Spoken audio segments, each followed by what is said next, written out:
Izgleda neviđeno dobro.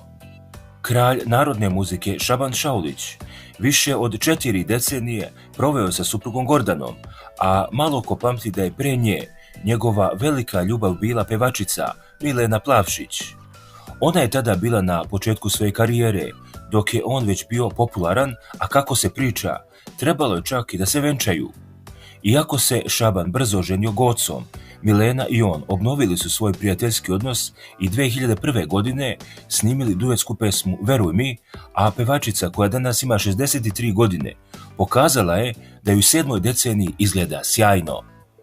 Vrele letnje dane iskoristila je za beg iz Beograda u još vrli Egipat, gde odmara već nekoliko dana. Ona je odabrala jedan od ekskluzivnih rezorta u čijim čarima uživa, dok njeni pratioci uživaju u prizorima kojima ih svakodnevno iznenađuje. Pevačica se skinula u bikini i vitkom figurom pohvalila se na društvenim mrežama, gde ju je sačekala salva komplimenata na račun njenog izgleda, koji je u 63. godini više nego sjajan. Vitka linija, zanosne obline i blistav ten samo su neke od stvari zbog kojih su je odmah pozavidele mnogo mlađe dame.